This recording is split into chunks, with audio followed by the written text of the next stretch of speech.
Will Raja Jackson be arrested from what you're hearing? Yeah, there's not a doubt in my mind. Everything's on tape, on video. It's premeditated. Just LAPD tends to drag their feet. Psycho Stu is suing, is he suing Raja specifically, or who is he suing specifically? I know from a decent source that there are lawyers involved, but that was on the internet. I think it was X posted it, and then But the most recent one I thought was the most telling. He posted a very long statement on his Instagram, and I'm not going to read the whole thing. You've seen it. You can go. He's talking more about the reaction, and I know. And by the way, let's call it like it is. Like, there's been a lot of, I can't even imagine the racist stuff that has been thrown his way and his son's way. One should have nothing to do with the other. Like, get that out. Doug Mallow, friend of Psycho Stu and the one who stopped Raja Jackson, confirmed Raja's arrest is coming soon. He said detectives told him everything was on video, showing premeditation, and they are just collecting extra footage to build a solid case.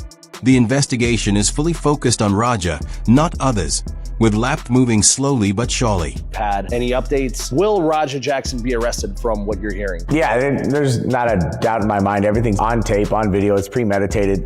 Just LAPD tends to drag their feet. So the detective asked me a bunch of questions. I even asked about my implications, just because it's, you're involved and whatnot. And he goes, no, there's nothing to worry about. Like, you're just trying to get compliance. Everything was towards Raja. He asked a couple other questions about the other videos involved with the people in the back and this and that. Not for implications, just because he's just trying to get information. He's building a... Doug Mallow said detectives told him the Lapt is taking its time to build the case. They already have enough evidence and witnesses for the state to move forward, but they are focusing on proving premeditation. Mallow added that investigators even asked him to explain certain conversations and terms to better understand the context. What I should look at, what not to look at. He was saying that this is just how LAPD works. They drag their feet. So they're building the case right now. They get all the evidence. The state's going to pick it up because there's so many people, so many witnesses. Heck, even my little brother saw it. My girlfriend, my mom, all the kids that saw it, all the people there. So that right there, they have the evidence enough to try the case. And then what they're trying to figure out is what level of premeditation is, from my understanding, is why he's trying to figure out what conversations took place, what conversations mean. He was asking me what specific terms mean exactly, and like what they mean to the... Doug Mallow revealed that lawyers are already involved and expects Stuart Smith to sue Raja Jackson. He said reliable sources confirm legal action is highly likely and already in motion. Stu is suing, is he suing Raja specifically, or who is he suing specifically? I know from a decent source that there are lawyers involved, but that was on the internet. I think it was X posted it, and then a couple other ones. But is this confirmed, for a fact from your source, right? That there's lawyers involved. Is there any idea of who he's suing? I think their first name starts with an R and their last name's Jackson. Yeah, we know that there are lawyers involved, so let the process play out, and then we'll know it by ear. But I can say there's a high probability of that. That's what's gonna happen to Raja? Yeah. That literally sounded like a jail door. Straight to... Doug Mallow admitted the situation caused him anxiety and frustration. He said he wants to move past the drama, sign with a major promotion, and focus on wrestling. Mallow stressed he never asked for this and only tried to stop what turned into an attempted murder. And you've gotten a lot of positive attention, Doug. What's next for you as far as in wrestling and just in general? What are your plans moving forward? I don't know now. I want to get to an upper echelon, and I want to be somewhere, and I don't want to sit here and have to deal with all this drama anymore. I feel like I'm damned if I do and I'm damned if I don't. If I say how I feel or just tell the truth, you know what I mean? I don't know. It gives me a bunch of anxiety, dealing with this whole situation. I want to get signed. I want to go somewhere. I'm cool with AEW, MLW, WWE, anywhere, right? But all of this leaves it up for everyone to speculate on, and the truth always gets buried. You know what I mean? And then years later, it might come out and it's oh, that was the truth. They were right. They were this, right? But I feel like right now, it's the best thing for me to do is just shut myself in a room and be quiet, because this is a lot. I didn't ask for any of this shit. All I did was break up a fucking fight or attempted murder. John Bradshaw Layfield condemned Raja Jackson's actions, saying the assault went far beyond a fight. He stressed all responsibility was on Raja while showing concern for Rampage, noting that hitting someone already unconscious crosses the line of basic human decency. Attempted murder. There's no other way to describe it. And I'm gonna give you some caveats about what could have been done, but I want to make it very clear. This is 100% Raja Jackson's fault. 100%. The fault and the blame lies 100% with this man. I feel sorry for Rampage, who seems like a really good guy. You know, his talk about his son had a concussion. We can talk about that in a minute, and you know that he should have been there to put him in that situation, which is, I think, correct. But 100% of this blame goes on Raja. I mean, no matter what happens here, once this guy's out, the fight's over. If it is a fight, the guy didn't know he was in a fight. So forget about the fact that, the guy was thought he was working and, he knocks him out. But at that point, it's just attempted murder. I mean, you're hitting. I don't care what happens. I don't care if this happened in the back. A guy's down and out and you just keep punching him. Ariel Helwani blasted Raja Jackson, calling his actions foolish and outrageous, saying any punishment will be well deserved. He also expressed surprise that no legal action had been taken yet despite how reckless it was. Absolute shitstorm of stupidity. I mean, just even calling it a shitstorm of stupidity is being kind. And it starts with Raja himself. What he did and the way he acted was absolutely insane. He deserves anything that is going to come his way, and as of now, it's nothing. As of now, he hasn't been charged, he hasn't been arrested, he hasn't been anything. And I don't know if he's going to be, and far be it for me to sit here and be like, that was first degree this. And I've seen people weigh in on like what it is. I'm no lawyer, I'm no officer. What I know is that it was absolutely stupid what he... Ariel Helwani said Raja Jackson brought the trouble on himself and will face accountability. He called it unbelievable that Raja carried out the attack, filmed it, and defended it, labeling it reckless self-destruction. I don't know what repercussions Raja is going to face, but he is going to have to face repercussions. Whether it's, via the court of law, whether it's via the police, whether it's via the streets, I don't fucking know.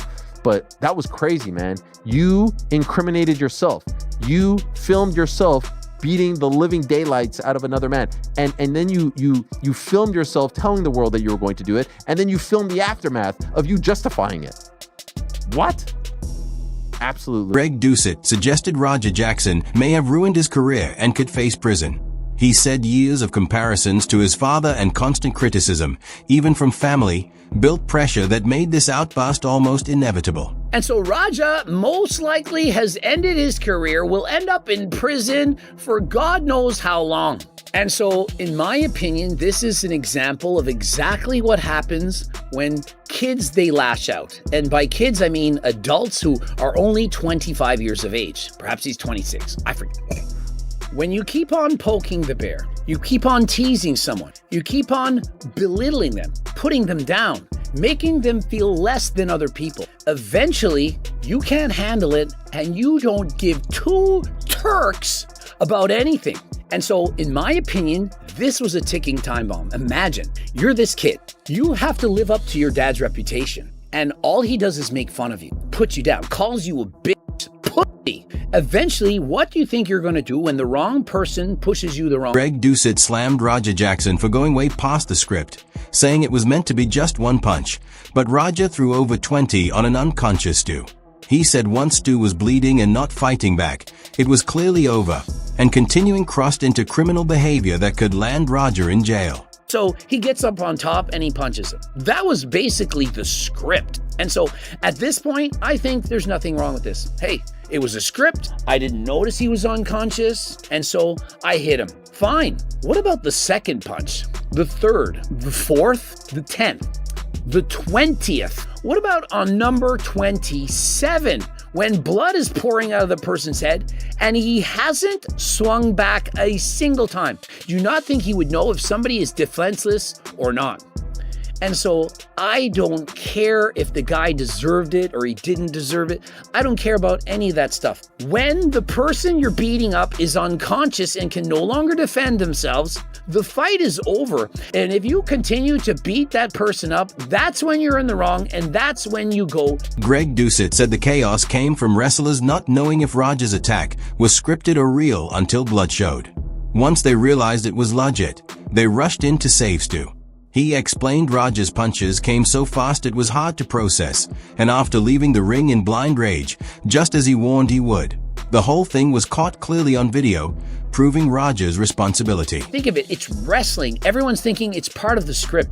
And so you're shocked at first. It takes you a few seconds. You know how fast these guys can punch? 20 punches they can put out in about 5 seconds. And so it's happening right before your eyes, but you don't even know. You're thinking it's a script, it's a fight, and then eventually you're thinking, okay, wait, all this blood's coming out. That's not fake blood. And so I gotta jump in there and stop it. And so they eventually stop this fight. He storms out the ring, runs off. And so notice this guy, he's in a rage. He's in a fit of rage. He did exactly what he said he was going to do before the script. And so we literally caught this assault, if we want to call it an assault or an attack or an attempted murder. Call it what you will, but it's caught in 4K. And so we see everything start to finish. And so clearly he's guilty. Sharilan said Raja's attack was supposed to be part of a scripted wrestling move. Raja did a planned double-leg takedown with Psycho Stu cooperating, but it went wrong, and Stu landed on his head, briefly knocked out. Of a wrestling angle that was scripted and planned. You see Raja come in with his wits about him, waits for the right moment, picks up a double leg, just as it was planned. And he's doing this with Psycho Stu, and Psycho Stu is letting it play perfectly. Raja then turns him around, so that when he brings him down, it's right in the center of the ring, which appears to be very clearly what they agreed and had planned to do. Now, the landing is not great. When Raja brings Psycho Stu down, it's not great, and Stu lands in a way and he hits the back of his head, and he looks as though he perhaps lost a level of consciousness right then. JL Sonnen noted Raja's strikes looked harder than normal wrestling moves but weren't aggressive at first. He followed the planned sequence, then threw an MMA-style punch. After that, the routine broke down, and Raja hit in real anger. Very stiff shots, not what we would call a working shot. It did not appear that Raja had lost his temper. It did not appear that these were being done out of anger. As much as, all right, I'm going to pick you up, I'm going to spin you in a 180, I'm going to bring you down in the middle of the cage, then just like a cage fight, I'm going to land a punch to either side. Whatever's supposed to happen after that. There was a couple of guys there, a referee, another wrestler, perhaps the boys step in. We'll never know. Because at this point, it appears that Raja marked out for his own gimmick and really begins laying some shots in, but those shots are done out of... Greg Doucet disagreed with Shannon, saying no one can truly consent to serious harm. He compared it to asking someone's arm to be cut off. Just because it's staged doesn't make continued attacks okay, especially on an unconscious Psycho Stu. Chael Sonnen, on the other hand, he has a completely different take. He's saying, hey, this is staged. I'm sure they agreed to the fight. And so if he wakes up from all of this and says, hey, it was part of the fight, it was scripted, then no problem. It's okay. I totally disagree with it. I don't think that you can consent to being murdered. I feel like you can't consent to that. To the same extent, if I say, hey, my arm is tingling a lot. It's bothering me so much. I don't like it. Somebody cut off my arm. Somebody please cut off my arm. I don't like it. Stop it. And somebody comes up with an axe and cuts off your arm and says, there, I got you, bro. You can't do that. What if bro is on D and was having a bad trip and you just cut off their arm because he asked you to? You can't consent to these things. And so Chael, no, you can't just say, oh, well, it's a fight and you can do what you want. He consented to this and he couldn't tell he was on. Big John McCarthy said the real concern is Rampage Jackson, a devoted father forced to watch his son make harmful choices. He called it heartbreaking to see a parent in that situation, knowing it's the last thing Quinton would want for Raja. You're looking at it and people are, they're trying to give some type of forgiveness because it's Quinton, not because it's Raja, because it's Quinton. It's Quinton Jackson that is the person that you've got to feel sorry for, okay? In the fact that, he's hooked up in this when he's not the one that took part in this. And that's a sad thing because he's a father and he loves his son. And it's sad to see someone go through something of this magnitude when it's the last thing in the world you would have told your son to. Dylan Dennis said the incident seemed like a setup gone wrong, not a real fight. He suggested Roger Jackson might have personal issues, called the situation tragic, and stressed that in combat sports, you must protect those in your care, making Roger's actions even more disturbing. Come in here, I fucking kid, like, fuck you, like, I like really want to fight you, you know, and then, yeah, beat the shit out of the fucking guy, but it didn't seem like that. Like, he did the prop can, he's saying that, but then he apologized, and like, is this kid, I mean, I don't know. Dude had like PTSD. It was like oh, so sad. It's so sad. I was actually going to offer to help him, like, with money and maybe training. Like, and then he shot on the other guy. He couldn't threw the other guy down. He was like, so it's like, the guy was letting you work with his body. Like, you know, when you're training and even when you pick someone up and sparring, you're not going to slam the guy on his head. Like, that's basically what they're doing in pro wrestling, you know what I mean? Someone's letting you pick them up. Dylan Dennis added that out of respect for Rampage Jackson, he didn't want to be overly harsh on Roger, but emphasized Roger's actions were completely wrong. He noted that at an indie show, performers trust each other, and as a trained martial artist, Roger should have known better.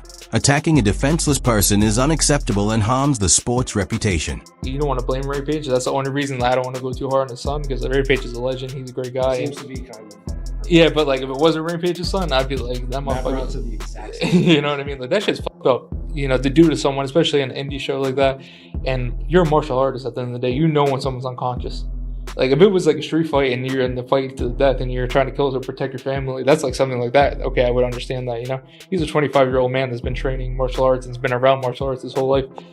It's sad, man. I mean, yeah, it's fucked up. And like, I feel bad for the dude that he did it to, you know? And it puts us back a little bit, you know, went viral and it makes us look like... Josh Thompson said Roger was reportedly allowed by the promoter to lift, slam, and strike the opponent, but no one stepped in when he did. He argued the promoter failed to ensure other wrestlers could safely intervene. Apparently tells him that, hey, you can go ahead and go up in there, pick him up, slam him, go ahead and lay a shot on him, and then someone's going to jump in and break it up. Well, that's what the reports are, and I haven't heard the video or the audio of that. I've heard everything else, people talking about it, but I heard it was okayed by the promoter that he was allowed to go in there, slam him, jump on him, and then hit him. And then when he did that, people would come in and break it up. Well, no one came in to break it up. No. So there's for me, there is that, the fact that like the promoter should have had all these wrestlers better prepared. That's a wrap. Share your thoughts on the Roger Jackson incident in the comments below.